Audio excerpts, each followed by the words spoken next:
Предлог буџетот за 2013 година, кој беше ставен на увид на јавноста, уште еднаш потврдува дека тоа е буџет на долгови и кредити и буџет кој не нуди решение на голем дел од проблемите на граѓаните. Иако владата планира во 2013 година да ги задолжи граѓаните на Република Македонија за нови 290 милиони евра и да го зголеми буџетскиот дефицит на 3,5% од бруто домашниот производ, се поставува прашањето каде ќе се трошат овие нови кредити. На денешнава пресконференција сакаме да истакнеме дека и во овој буџет нема предвидено средства за решавање на проблемот на вработените во ОХИС. 3 недели вработените на оваа компанија штрајкуваат пред владата заедно со вработените од ремонт на пруги и никој од владата не најде за потребно да ги прими и да им објасни што планира да прави со нив и нивната компанија. Владата не може да избегне од овој проблем затоа што таа е доминантен собственик во ОХИС, исто како што и во ЕМО и Тутунскиот комбинат во Прилеп. Сакаме да ја прашаме владата како ќе им објасни на вработените во ОХИС дека во буџетот за 2013 година има 11,5 милиони евра за економска промоција и реклами на владата, а нема 3 милиони евра за 14 плати на 800 вработени во ОХИС.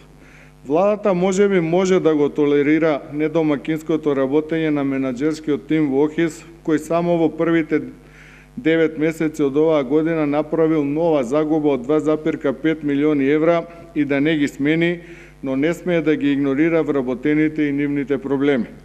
Од друга страна, сведоци сме дека веќе подлог временски период владината коалиција ВМРО, ДПМН и ДУИ ја окупираат јавноста со нивните партиски надмудрувања со законот за бранители, притоа умешно оттргнувајќи го јавното внимание од темите кои се од суштински интерес на јавноста. Додека Македонија е соочена со рецесија, пат на бруто домашниот производ, рекорден пат на индустријското производство кој е во 9 месеци од оваа година е помало за 6,9% во однос на истиот период од минатата година, но и со незапаметен раст на задолжувањата на владата дома и во странство, владата очигледно и во 2013 година, користејќи го оправдувањето дека е економска криза, нема визија како овие состојби постепено да се надминат и проблемите на граѓаните конечно да почнат да се решаваат. Изминатава година македонските граѓани се оптоварени со инфлација од преку 5%, каде растот на цената на храната, маслото, левот и другите основни производи учествуваат со раст од преку 10%, а цените на струјата, парното и бензините исто така постојано растат и граѓаните се повеќе се прашуваат како да ги платат сметките и како да се прехранат. Почитувани граѓани, додека трае театарот на надмудрување на партиите на власт, кој е поголем патриот и националист, со кој се дефокусира вниманието на јавноста од клучните теми од интерес на граѓаните, вие осиромашувате со несмалено темпо. Вашиот стандард како никогаш досега е загрозен, а прашањето на достоинствен живот веќе не е прашање само за армијата невработени, туку и за оние кои имаат среќа да имаат просечни примања. Граѓаните веќе не се прашуваат како да преживеат од први до први, туку како да поминат од денес за утре. Затоа сметаме дека буџетот за 2013 година нема да донесе ништо подобар стандард ниту за вработените во ОХИС, ниту за останатите граѓани во Република Македонија. Дали имате некој прашање?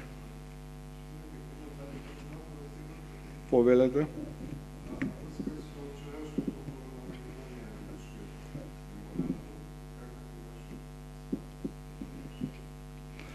Ставот на Социјалдемократскиот сојуз во врска со одговорот на министерот за надворешни работи Никола Поповски на грчкиот меморандум е дека, имајќи предвид дека дел од информациите што се одвиваат по други дипломатски канали се држат во строга тајност, а се работи за најважното прашање за евроатлантските интеграции на земјата, во оваа деликатна фаза нема да коментираме ништо за да не ја загрозиме преговарачката позиција на владата на Република Македонија.